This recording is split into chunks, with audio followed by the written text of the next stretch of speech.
Welcome one more day to my Final Fantasy XIV video guides for different classes. Today we're going with Summoner, who is clearly the best DPS spec in the game, and I cannot be convinced of anything else because they had to nerf it in the last patch, so it does less damage than the Black Mage and the Samurai, because we don't want Samurais or Black Mage to be crying about their DPS.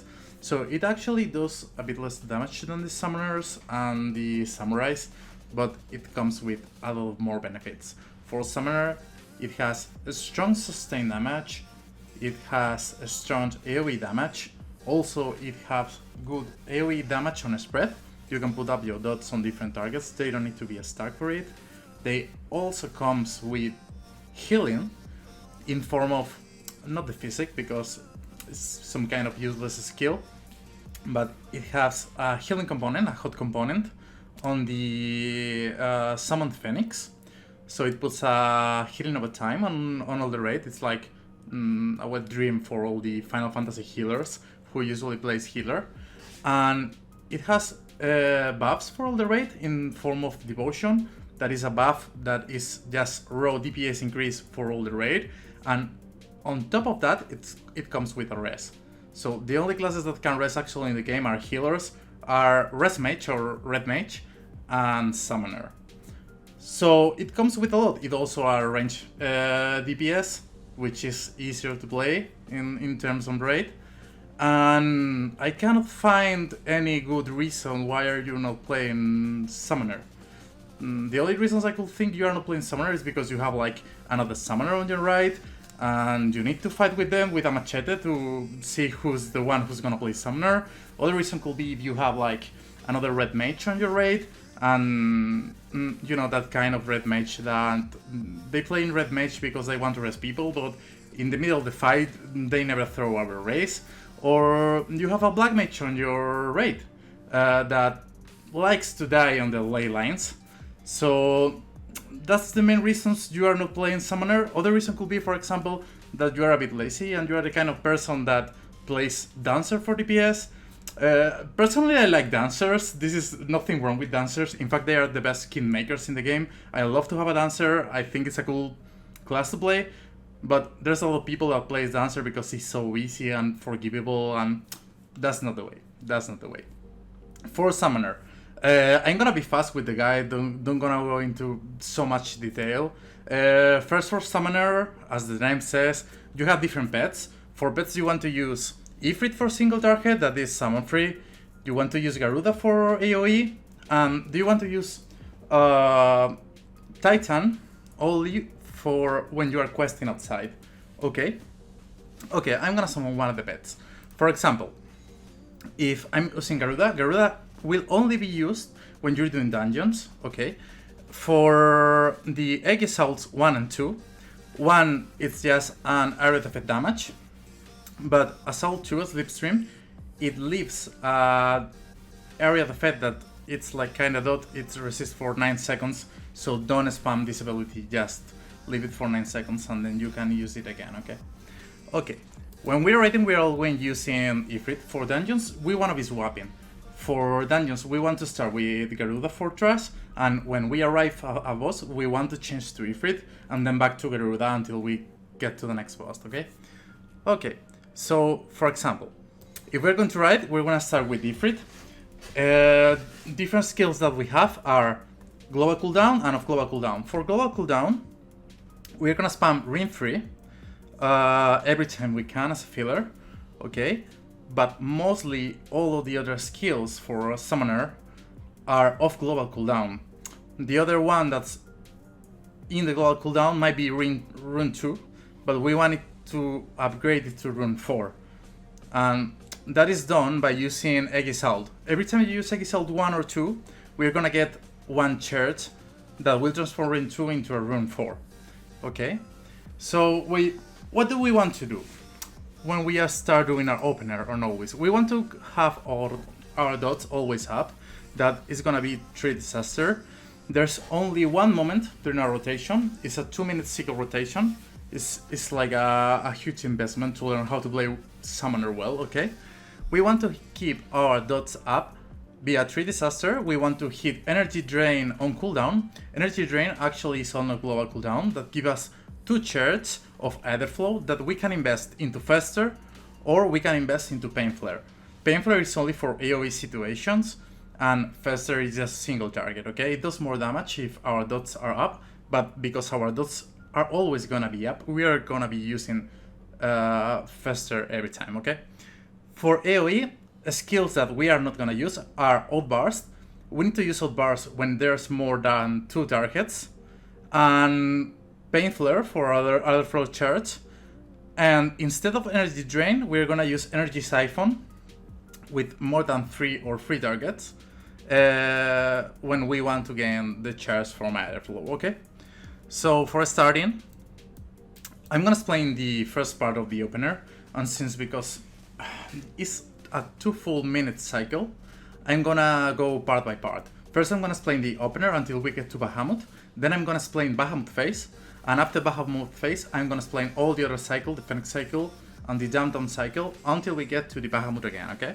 So for the opener, we want to start pre-casting Ring Fury here, and there's 2 options here. I pick always the lazy one. The lazy one might be, for example, sending our pet to attack when we are starting the fight, okay? So if this is the boss, we're gonna stand in front of it. You can move your pet if you want to the boss, but it's not really needed. We're gonna start pre-casting Ring Free and sending our pet to attack. So when the timer goes to 0, Ring Free is gonna be cast and the pet is gonna be at melee, okay? The first thing we want to do is put our dots and put Energy Drain on cooldown so it starts refreshing and we get the 2 charges of Ether Flow, okay? So we're gonna start pre-casting Ring Free, sending our pet to attack. We're gonna hit the first Egg Assault 1, and on the off global cooldown, we're gonna use Energy Drain and Tree Disaster the first time, okay? We are gonna be rotating between them, then we are going to use Egg Assault 2. We are not gonna press any skill in between, because this is the spot where you are gonna put your potion here. If you want to use potions on your right, on your right, this is the moment you want to use the Egg Assault 2 plus the potion. We are gonna go back again then to Egg Assault 1. At this moment we are at 3 charges, and we're gonna be pressing Ether Pack that will cause devotion, like it's 5% of rate damage to everyone, and entering our first Dreadwind Trance. And then we're gonna be pressing Egg Assault 2, and we are gonna be using with the Enkindle skill, that's gonna be Inferno, and Lucid Dreaming. That's the very first part of the opener. Keep that in mind. You always want to have 4 chairs of Ring 4 when you get to Bahamut. Okay? Every church is gained by using Egg Assaults. So it's Egg Assault 1 and Egg Assault 2. If we press the 4 chairs here and we do not want to have the 4 skills, we are gonna be wanting to have the 4 stacks of Ring 4. So when we get there, keep that in mind that when you cast Egg Assault, it's like a time between 2 or 3 seconds that the pet doesn't do the attack. It's not instant. So you press the skill, but you need to wait like 2 or 3 seconds until you actually, or the pet actually, get to do the damage or the skill. It happens the same with the Kindle effect. It happens the same with the Egg Assaults, the Kindle effect, and the Devotion. So the first part of the opener, I'll say it again, is gonna be pre-casting Refer, getting our pet to hit, or our pet attack. We're gonna start with Egg Assault 1, with Energy Drain and Tree Disaster. The second Egg Assault 2, which goes Devotion here if you want to use it off the global cooldown. Egg Assault 1 into Devotion into Dreadwind Trance. I have my skills aligned like this. And for the last part, it's the second Egg Assault 2 that goes into Enkindle and Lucid Dreaming. We are actually in Dreadwind Trance, so we got our Tree Disaster resetted.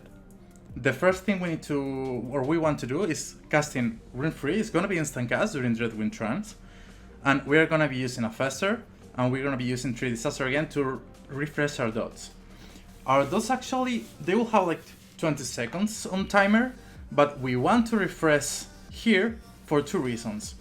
The first is they are gonna gain all the raid buffs that are actually on motion, and at this time they are gonna be all of them, so we want to refresh it to gain all the benefits from the other buffs.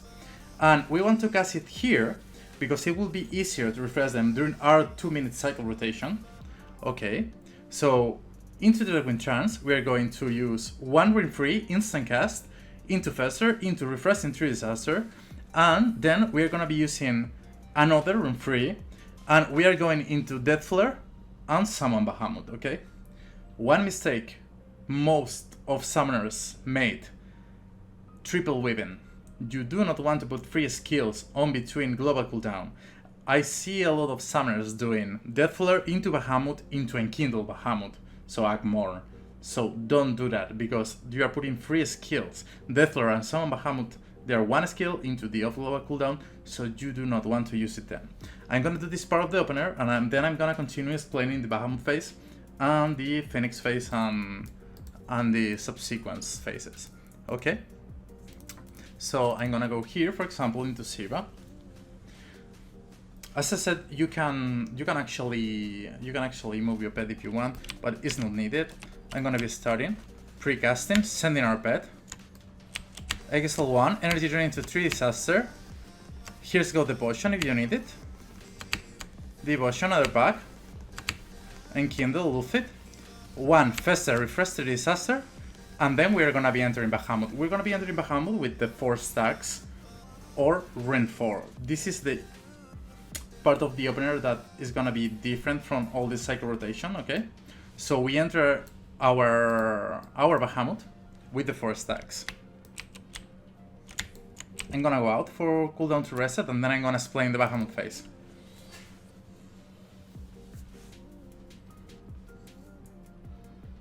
So what happens with Bahamut, okay? With Bahamut, every time you cast a skill or a spell, it's gonna attack. We need to fit 8 attacks during all the Bahamut phases. So we need to cast 8 spells in order to him to do so. So which skills are we gonna cast during that time? Okay, there's a lot of people, because usually people used to spam Rune 2 in here because it's trigger, it's instant cast, it lets you move, but you are losing a lot of DPS here if you're using Rune 2, okay? And since we have 4 stacks for Rune 4, we actually need to fit 4 more spells in that to Bahamut to cast the 8 spells, okay? We pass away from the first Dreadwind Trance. We do not want to use all the timer on the Dreadwind Trance because it's a DPS loss, actually. I think for the next expansion maybe there will be another summon that will replace Dreadwind Trance, because actually it's pretty useless. So you want to pass the Dreadwind Trance, because as soon as you pass the Dreadwind Trance you can summon Bahamut first and then Phoenix, and the timers will start moving. So the less time to spend on Dreadwind Trance is gonna be better. So that's why I push through it, to get into the Bahamut. So for Bahamut, there's 4 spells you need to cast with Rune 4, so it's gonna be 4 instants, but we are not gonna use Rune 2. I will remove Rune 2 from my bar, but since it upgrades it to Rune 4, it's the same skill, so, but try to do not press it, really. It's a really big DPS loss. So what we need to do is, we need to cast Angmor 2 times during the Bahamut phase, so we are gonna be using the instant cast of the Rune 4 to actually press the Angmor button. So, for example, we're gonna be entering Bahamut phase since the opener I just made, and the first thing we are gonna do, it's an easy mnemotechnic I usually use to remember what to do in this phase. The mnemotechnic is 2-2-1-1-1-1. So that means we are going first with 2 Rune 4s, then we are gonna cast 2 Rune 3s, we're gonna go 1, we're gonna go 1, 1, and 1. And that will make our Bahamut doing the 2 Unmourns and the 8 attacks using our spells, okay?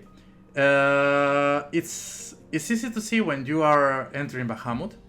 And the last skill you're gonna cast will be using Swift Cast to cast the last rune free.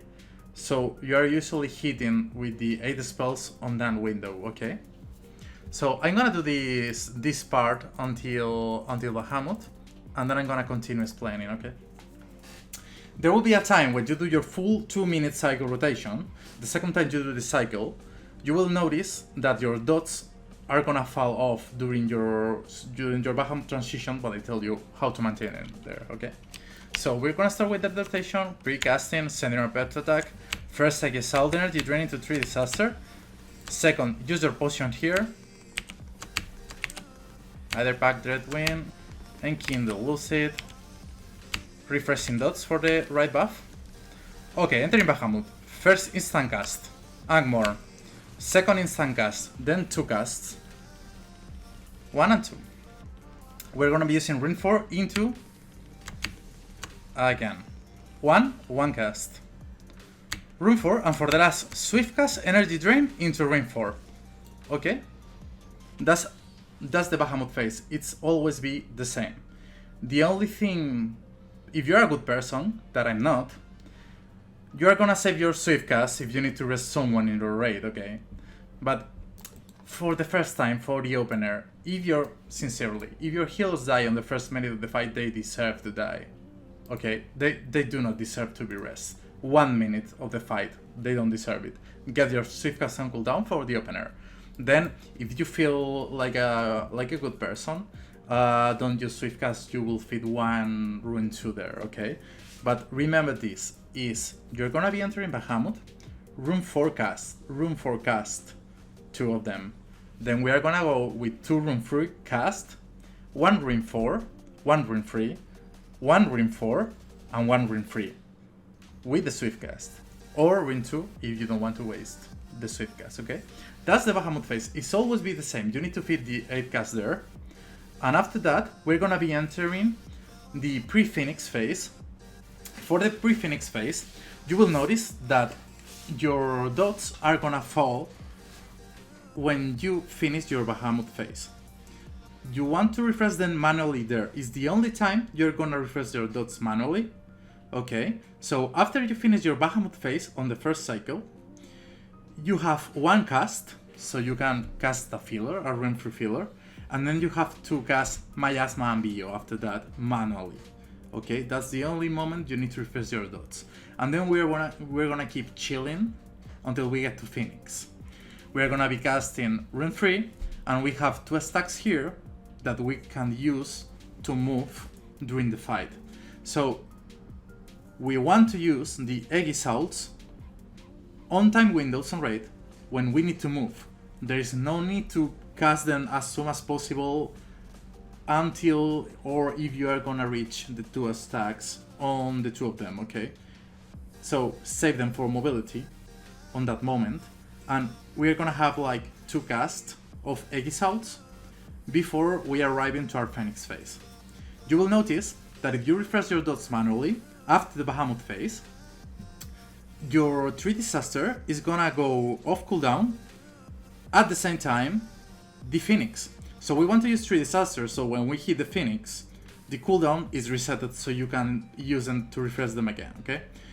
For entering Phoenix, the thing I usually do is I'm gonna cast like an Egg Assault here, because we're going to have 2 more stacks, 1 Egg Assault 1 and 2. I'm gonna use 1 of them to press Energy Drain because it's gonna be off global cooldown more or less at the time, and I'm gonna use 3 Disaster. And since the pet took like 2 or 3 seconds to actually do the attack, I'm gonna be casting a Rune 4 in there to enter the Phoenix phase. We're gonna do the Phoenix phase, easy rotation. It's gonna replace 2 skills. So we need to press 1, 2. In this case, it's gonna be 1 and 8, okay? During the Phoenix, nothing special. We're gonna be using 2 Enkindles there with the Phoenix like normally. And after the Phoenix phase, we are gonna cap 2 Church and I guess all 2. So remember the rule: you do not want to have 2 stacks there. So we're gonna use 1. I'm probably trying to refresh 3 Disaster in there, Or if not, we are gonna be pressing Exalt 1 because we're gonna get any charge anyway, and then we are gonna refresh dots there, okay? So, after that, you are gonna notice, because this works like a clock. If you do the 2-minute cycle correctly, it works like a clock. You are gonna refresh your dots after Bahamut manually, then you're gonna refresh using 3 Disaster before you enter in Phoenix, probably after Phoenix, and the next time you're gonna refresh your dots, it's gonna be because Dreadwind Trance is gonna be active. Mostly at the same time your dots are gonna fall off. So we're gonna enter in Dreadwind Trance to refresh 3 Disaster in there, okay? And we're gonna skip Dreadwind Trance. The only moment we want to be on Dreadwind Trance is if we are gonna have, like, for example, Devotion or Enkindle Bahamut going off cooldown, so we can throw like a couple or 3 rune freeze during our Dreadwind Trance, so we can skip the phase, okay? I'm gonna do the full 2 minutes cycle rotation now, okay? So you will see, and I try to keep talking about what things I'm seeing, what things I'm doing, okay? Okay, so we're starting again. Pre-casting and sending our pet. First Exalt Energy Drain, 3 Disaster. Second one, the pots will be here. Devotion Dreadwind Trance. Infernal Wolfit. Reapplying our dots for the right buffs. And entering Bahamut, okay? Remember, 2. This is the first one, rune 4. The second one, those 2 that we are gonna be casting rune 3. 1 rune 4 into Angmor, 1 rune 3, 1 rune 4, and Swift Cast Energy Drain for the last one. We have 1 field now, 1 cast of rune 3, and then we're gonna replay our dots manually, okay? So at this point, we can use freely these 2 stacks to move around the boss whenever we need during this part. And you notice here that 3 Disaster is going at the same time that goes Phoenix. And my Exalts. So I'm gonna using one of the Exalts to actually refresh the dots and 1 cast of Rin to enter Bahamut. Bahamut, Phoenix. So we do normally the rotation on Phoenix here. With the 2 Kindles in there.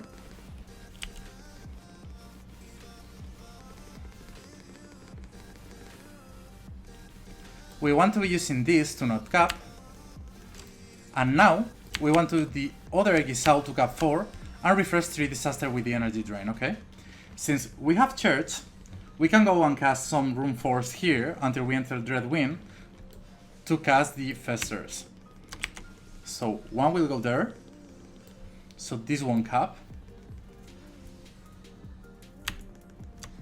And we cannot fit it there, okay?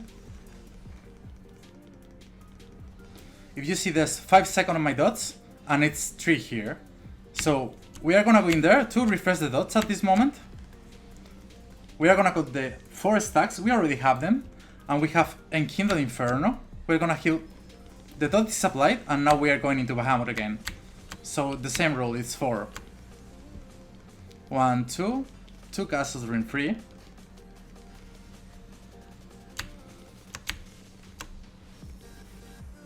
1, 1, 1, and 1. That's the 8 attacks, okay? So basically this is the second cycle. The replaying of the dots are basically the same, but because we delayed a bit the skipping the Dreadwind phase, you notice that the dots went to fall off when I was finishing my Bahamut phase, okay? There's a trick that I usually do here, is in the second cycle, you don't want to use the last Swiftcast for a rune 3, you want to use your last Swiftcast to reply Miasma there, because Miasma will also trigger the attack from Bahamut. Bio won't, but Miasma will do. So one thing you can do after the 2 casts of rune 4, 2 rune 3, 1, 1, 1, the last one rune 3, you cast it with the Swift Cast on the first cycle. If you see your dots are gonna fall off during the Bahamut phase, you can use that Swift Cast to refresh Miasma there, and then refresh Bio, okay? But you see, it's pretty simple to understand. It's kind of like that cycle. There's certain rules you need to maintain. That rules are energy drain and cooldown. The time you refresh your dots, I'll list them again.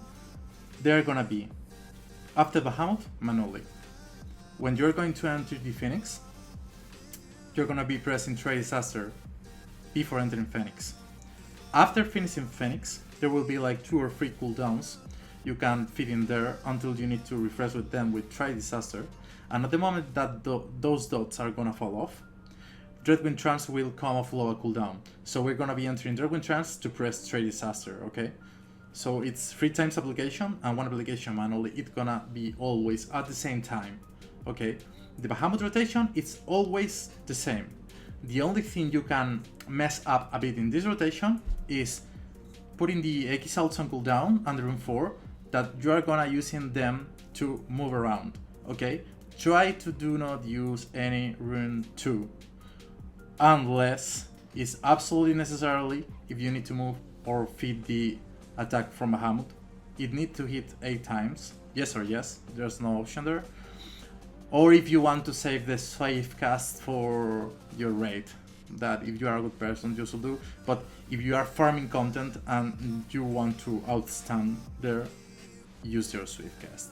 Okay, don't worry if your raid, knows what to do there. So that's basically the rotation. There's not much more to say. It's easy to understand, but in paper is like a nightmare because every skill needs to be fit in its place. You cannot do much mistakes or commit much mistakes if you wanted to outstand it, okay? More skill than we have. We have Circus if we need to have any anti-knockback effect on there, like for arms led for melee DPS. And for AoE, as I said, it's easy. You replace Energy Siphon for Energy Drain, you replace Pain Flare for Fester. If there are 2 targets, refresh dots manually there. Do not apply them with Bane. If there are 3 targets, it's okay to use Bane. There's one specifically fight that I apply dots on 3 targets. It's Iconoclasm on Savage. On the ad phase, there are gonna be 3 ads. If you are doing the rotation perfectly, and you'll notice, because if you do your rotation perfectly, with this class, with a Paladin for example, is a pretty good class for this example, or a Dragoon, you're gonna notice your phases or your cycles goes perfectly matched with the timing in the raids. So when you're entering ad phase on Iconoclasm, there are gonna be 3 ads. I'm gonna be entering Phoenix phase there. So for the 3 targets, I'm gonna apply my dots manually on one of them. I'm gonna be casting Try Disaster in the other, and I'm gonna be entering Phoenix and instantly using Try Disaster on the 3rd target, okay? The DPS skyrocket. And this is a rule you can actually use for every fight that there is more than 1 target. For example, if you are more casual and you're doing Wire of Light, there's a moment when there are 2 ads, you can DPS, you are basically doing one or another. But for example, if you are playing a Black Mage, you want to have Thunder on both of them. If you are a Summoner, you want to have Try Disaster or Miasma and Bio on both of them. Even if you are a Dragoon, you want to have Chaos, Stress or any dots in the 2 of them, or at least when they pop up, you can go to the other ad you are not actually supposed to hit, put your dots, and then go back to your place, okay? So I think that I pretty much covered everything for Summoner. Summoner is an incredible class, and I forgot to say at the start that even with you have your buffs, you have your insane DPS, you have your healing, you have your res, and on top of that, for beginners is the class I will recommend. Why? Easy. Because it's 2-per-1. If you come from another kind of games like World of Warcraft that you can multi-spec, or you can heal or DPS or something like that. Summoner is the only class on Final Fantasy XIV that actually comes with the advantage that when you level up your Summoner, you're gonna be leveling up your Scholar too. So you have a healer you can respec in case do you want to heal, or you don't want to wait for queues, or anything else. So it's fantastic. It's a good class. It's a good class for solo. It's, in my opinion, the best DPS in the game, even if it's not the top one actually. But the other guys that does more DPS than a Summoner are Black Mage and Samurai. They don't only have their raw DPS. They do not bring anything on the table like a Summoner does. Is an incredible class to play. Trust me.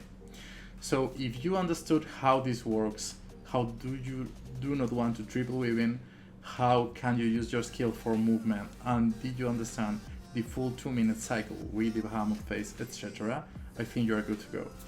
So thank you very much for watching, and I probably come next one, I'm gonna do White Mage. It's gonna be a very short one, and the other one I'm gonna do probably is gonna be Samurai first, because I'm gonna be playing it a bit on raid and helping people, because I actually have the gear to do so. Glare Mage, yeah, probably Glare Mage. Yeah, we will be talking about the other DPS classes in the game that are not actually healers or are healers undercover, but they are real DPS. So thank you very much for watching, guys. I'm out.